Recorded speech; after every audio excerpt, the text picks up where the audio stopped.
श्री स्वामी समर्थ मैत्रिणींनो, शुभ संध्याकाळ तुम्हा सगळ्यांना. कशा आहात तुम्ही सगळे? आशा व्यक्त करते स्वस्त असाल, मस्त असाल, स्वामींच्या सेवेमध्ये रममाण असाल.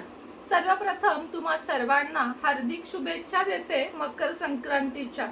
आधीच देते कारण उद्या सकाळी व्हिडिओ येईपर्यंत किमान 12 वाजतात, त्यामुळे तुमच्यापर्यंत शुभेच्छा पोचायलाही उशीर होईल. तर तिळगुळ घ्या, गोड गोड बोला असं आपल्या यूट्यूब फॅमिलीला सांगण्याची गरज नाही, कारण आपण सगळेच एकमेकाशी गेले 5 ते 6 वर्ष झाले गोडच संबंध ठेवून आहोत. म्हणूनच आपला एवढा सुंदर मोठा परिवार आहे आणि तो टिकून देखील आहे. भले 10, 20, 25 हजार लोकच आपल्या बरोबर आहेत टिकून कायमची, पण ती सगळीच खूपच आपल्या बरोबर प्रामाणिक आहेत. आणि जी नुसता बघतात व्हिडिओ, सबस्क्राईब केलं नाहीये, त्यांना सुद्धा मकर संक्रांतीच्या शुभेच्छा.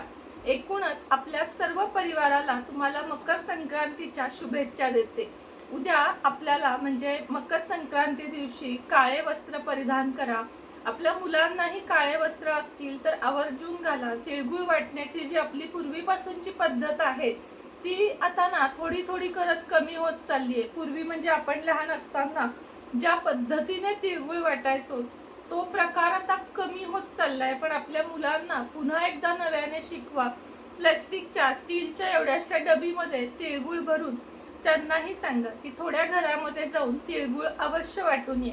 तिळगुळ वाटणे म्हणजे काय, तर आपल्या आयुष्यात आणि समोरच्याच्या आयुष्यामध्ये गोडवा निर्माण करणे.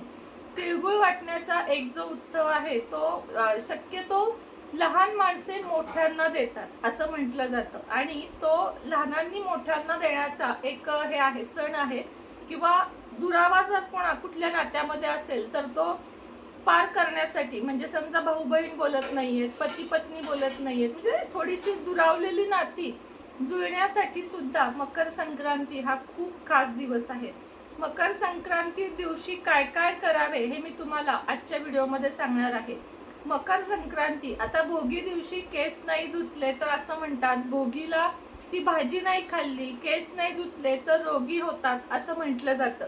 आता यामध्ये आपल्याला शिरायचं नाही की ही श्रद्धा आहे की अंधश्रद्धा. पूर्वीच्या लोकांनी काहीतरी विचार करून या पाडलेल्या प्रथा आहेत, कारण आपल्या पोटामध्ये एकदम सगळ्या भाज्या जाव्यात. आता हॉटेलमध्ये मिक्स व्हेज हा प्रकार दररोज बघितला जातो. पूर्वी तसं होतं का? या लोकांना जेवणासाठी हॉटेल हा प्रकार कधीही माहिती नव्हता. आणि त्यासाठीच बघा हा मिक्स व्हेज हा प्रकार, जेणेकरून पूर्वीच्या स्त्रियांना सगळ्या पुरुष लोकांना जेवायला वाढून शेवटचं जेवण शिल्लक असायचं. हे खरंच आहे. पूर्वी म्हणजे आपल्या पिढीच्या आधी, म्हणजे 60 वर्ष पूर्वी, 50 वर्ष पूर्वी, 40 वर्षापूर्वी स्त्रियांना भरपूर भाज्या वगैरे खायला मिळत नसत. आणि हॉटेल ही गोष्ट तर त्यांना दूर दूर पर्यंत माहित नव्हती. हे तुमच्या आई वडिलांना, माझ्या आई वडिलांना तुम्ही विचारा की तुम्ही कधी हॉटेलमध्ये जाऊन कोल्हापुरी मिक्स व्हेज खाल्ली आहे का? त्यांना हसू येईल की हॉटेलमध्ये कशाला, आम्ही घरी करतो. तिथं कुठली भाजी, तर ती भोगीची भाजी. पटत असेल तर नक्की हो म्हणा. तर त्या मिक्स व्हेज भाजीमध्ये जी हॉटेलमध्ये मिळते त्यात ना माया असते आणि ना पोषकता असते, कारण एकच ग्रेव्ही तयार करून फ्रीजमध्ये कोंबून ठेवतात आणि त्याच भाज्या वारंवार खाल्ल्या जातात. मी खात नाही बिलकुल असं नाही, मी पण खाते. त्यामुळं मलाही माहिती आहे की हा जो या भाजीतला गोडवा, आपुलकी, प्रेम आहे. आता बघा, आपण आजच्या भाजीमध्ये ज्या काही भाज्या घालतो, त्यानंतर तिळाचं कूट, शेंगदाण्याचं कूट, कोथिंबीर, देवाला नैवेद्य दाखवतो, बाजरीची भाकरी असेल, कांद्याची पात असेल, ही भाजी असेल, लोण्याचा गोळा असेल, तर हे जे जेवणामध्ये सात्विकता आहे ती पूर्वीच्या जेवणामध्ये होती, ती आत्ताच्या जेवणामध्ये बिलकुल नाहीये. म्हणून ही भाजी आज का करावी, याच्या मागे ही कारणं आहेत की घरातल्या प्रत्येकाच्या पोटामध्ये सीझनच्या आत्ताच्या सगळ्या भाज्या एकत्र जाव्यात आणि ती ऊर्जा आपल्याला पुढं कामाला यावी.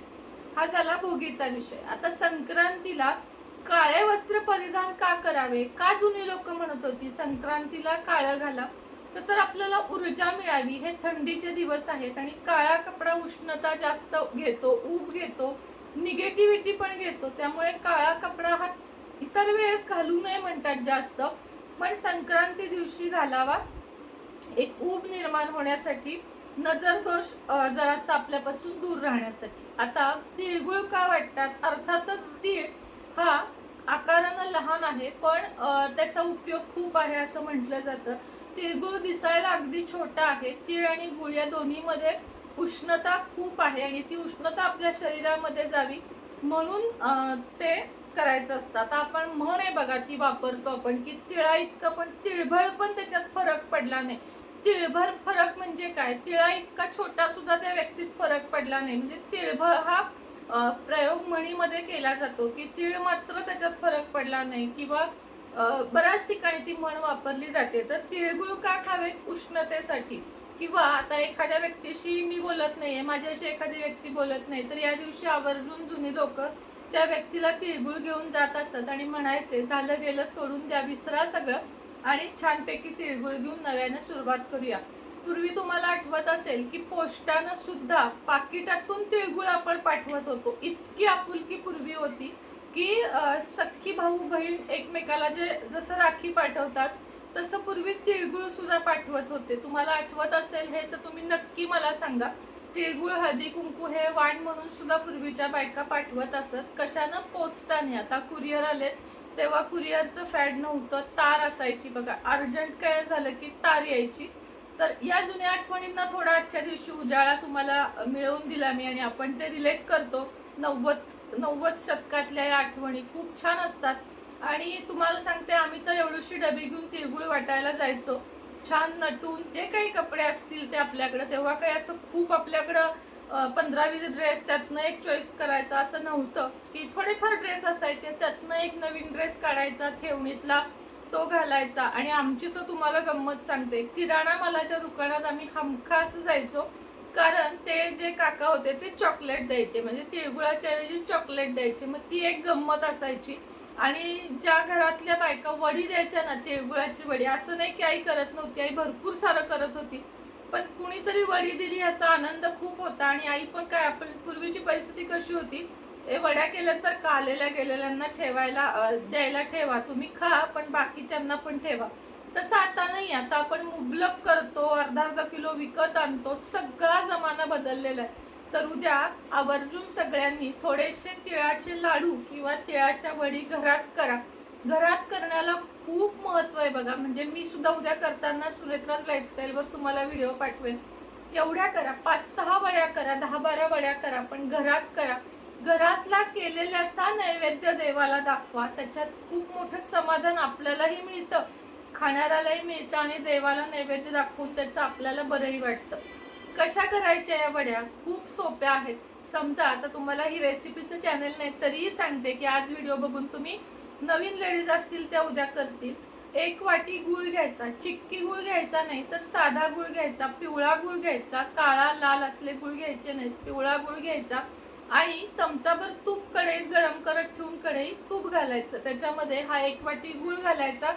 तो पातळ झाला की, याला कुठलीही चाचणी नसते, तो पातळ झाला की 1 वाटी गुळामध्ये तुम्हाला अर्धी वाटी तिळाचं कूट. कूट म्हणजे कसं, नुसता एकदा असं मिक्सरचं हे फिरवायचं, जाड पण तीळ लागले पाहिजेत. अर्धी वाटी तिळाचं आणि अर्धी वाटी शेंगदाण्याचं कूट घालायचं त्या ह्याच्यामध्ये. कशामध्ये? गुळाच्या पेस्टमध्ये. गॅस बंद करून वेलची पूड घालायची, सगळं हलवायचं. एका ताटाला तूप लावायचं, त्याच्यावर ते तूप पसरवून हे मिश्रण घालायचं आणि गरमच एखाद्या ग्लासनं किंवा हाताने ते तुम्हाला जसं झेपेल प्लास्टिक पेपर घेऊन थापायचं, त्याच्या वड्या काढायच्या. आणि तो जो गुळाचा पाक आहे ना, तो जास्त कडक करायचा नाही, नुसता साधा गुळ विरघळला, गॅस बंद, त्याच्यात हे मिश्रण घालून झटपट हे काम करायचं. आधीच तुम्हाला ह्याला स्टीलच्या ताटाला छानपैकी तूप लावून घ्यायचं. असं आता गप्पांचा व्हिडिओ म्हणा, तुम्ही काही म्हणा, पण मला संक्रांतीविषयी तुम्हाला सांगावंसं वाटलं की किती गोष्टी बदलत चालल्यात बघा. आता रेवडीची पाकिटं असतील, वड्यांची पाकिटं असतील, डीमार्टला याला भरपूर मिळतात आणि मग आपण घरात करायचं विसरतो. असं करू नका. मी सांगितलंय तेवढंच प्रमाणाने तीच पद्धत करा. एवढंच सांगते की गूळ थोडासा पातळ झाला, खडे मोडले की लगेच त्यात घालून गॅस बंद करायचा. गॅस चालू ठेवला, तुमची वडी कडक होणार. मऊ वड्यांची रेसिपी मी सांगितली. सेम अशी साखरेची, साखर वितळली, त्यात हे साहित्य घातलं, कुरकुरीत वडी तयार होते. तर अशा पद्धतीनं उद्या वड्या करा. महाराजांना नैवेद्य दाखवा, केंद्रामध्ये वडी न्या, देवघरात नैवेद्य दाखवा, मुलांना सगळ्यांना खायला घाला. बऱ्याच लेडीज करतात, पण असं नाही मला म्हणायचं की सगळ्याच लेडीज करत नाहीत, विकत आणतात. पण हल्ली विकत आणण्याचा कल वाढलाय बघा. मी पण गेले 2 वर्ष ना, तुम्हाला माहिती आहे, काही केलं नाही. का नाही ते तुम्हालाही माहिती आहे. पण या वर्षी मी ठरवलंय की आता सण म्हणून प्रत्येक गोष्ट घरामध्ये करायची. असा एकही सण असा जाऊन द्यायचा नाही की मी तो केला नाहीये. कुणासाठी, कशासाठी हा प्रश्न नाही. सण आहे ना, आपल्या मुलांसाठी तो करायचा. अशा पद्धतीने वड्या करा उद्या. आता तुमच्याकडे पुरणाच्या पोळ्या असतात, आम्ही पण उद्या त्याच करणार आहे. पण आमच्याकडे गुळाच्या पोळीची पद्धत आहे. ती पण रेसिपी खूप छान आहे, मला जमते पण आता आई दादा आल्यावरच नुकत्याच खाल्ल्या केल्या होत्या, त्यामुळे आता त्या परत मी करणार नाही. आता उद्या पुरणाची पोळी करणार आहे. तर पुरणाच्या पोळीचा नैवेद्य उद्या दाखवायचा, वड्या दाखवायच्या. त्याच पद्धतीने मुलांना तिळगुळ घेऊन बाहेर पाठवायचं. ह्या सगळ्या गोष्टी उद्याच्या दिवशी करा. आणि तुमच्यापेक्षा जी मोठी कुणी आहेत, तुमचे नातलग असतील, कुणी असेल, नुसते व्हॉट्सअपवर तिळगुळाचे फोटो पाठवू नका, तर ते ओरिजिनल मध्ये तिळगुळ देण्याचा प्रयत्न करा. आणि पटत असेल तुम्हाला की आज भोगीचे सुद्धा भाज्यांचे ताटांचे फोटो पाठवून आपण भरभरून शुभेच्छा दिल्या. पूर्वीच्या बायका ताटाच्या ताट घेऊन त्याच्यावर लोकरीचे रुमाल टाकून ताट द्यायच्या, म्हणजे हे घे माझ्या घरच्या भोगीची भाजी, असं पूर्वी खूप होतं. आता नाही बघा, या गोष्टीच राहिल्या नाहीयेत. 90च्या पासून पुढच्या सगळ्यांना तुम्ही माझ्याशी हे कराल की हो ताई हे खरंय, आता हे काहीच राहिलं नाहीये. पूर्वी आपल्या शेजारी वाट्या 10-12 असायच्या, त्यांच्या आपल्याकडे असायच्या, मग आपण त्याच्यावरची नावं वाचायचो, ही कुणाची आली आहे, हिला हे द्यायचं. आता तसं काहीच उरलेलं नाहीये. कोणी काही मागितलं की कपाळावर आठ्या पडतात. म्हणजे मागू नये, खरं तर ती पद्धत चांगली नाहीच आहे. मी तर आजपर्यंत कुणाकडे कधीच काही मागितलेलं नाही की माझ्या घरातलं पीठ संपलंय काय. हे आमच्यात असलं कुणीच नाही करत, म्हणजे आमच्या घरामध्ये. पण भाज्या मात्र आठवणीनं एकमेकाला पूर्वी देत होते लोक. आता सगळं बदलत चाललंय, तर नका बदलू. काही काही गोष्टी संस्कृती जपा. संक्रांत आहे, संस्कृती जपा. नुसतंच व्हॉट्सअपवर मेसेज केले, रील्स केल्या किंवा काळे कपडे घातले आणि फोटोशूट केले म्हणजे सणवार साजरे होत नाहीत. तर सणवार साजरे करण्यासाठी उद्या वौसे घेण्याची पद्धत आहे बघा.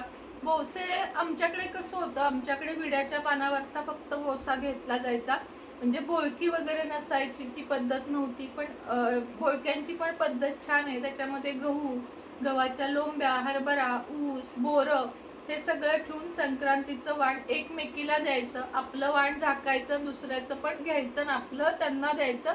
एक वाण कायम आपल्याकडे ठेवायचं. अशी सुंदर हळदी कुंकवाचा कार्यक्रम पण संक्रांतीचा असतो, वाण एकमेकीला देण्याचा. तर तोही साजरा करा, हळदी कुंकू साजरा करा. अशा पद्धतीने संस्कृती जपा. माझ्या मते रील असतात ना, रील, त्याच्यापेक्षा रिअल लाईफ मध्ये जगा सणावारांमध्ये. बाकी मला तुम्हाला काहीच सांगायचं नाहीये. सगळ्यांना मकर संक्रांतीच्या खूप खूप खूप शुभेच्छा देते. सगळ्यांनी तिळगुळ घ्या, गोड गोड बोला.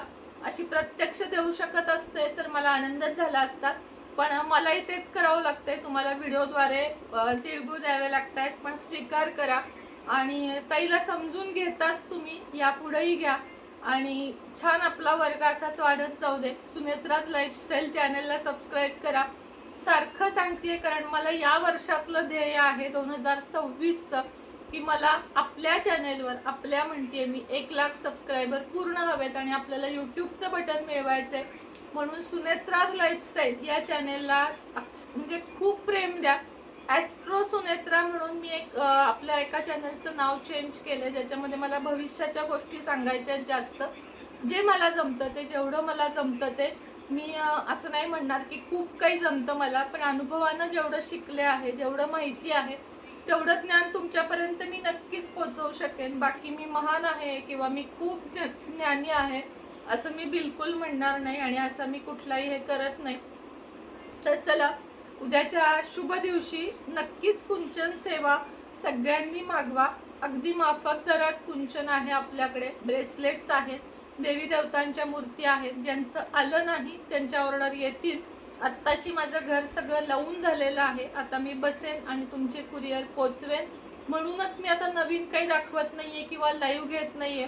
ज्यावेळेस माझे सगळे पार्सल आणि रिप्लाय पूर्ण होतील त्या दिवशीपासून सलग मी लाईव्ह घ्यायला सुरुवात करणार आहे. तर चला, व्हिडिओ बहुतेक मोठा झाला दिसत नाहीये मला इथं, तरी बघा 14 मिनिटाचा व्हिडिओ झालेला आहे. श्री स्वामी समर्थ.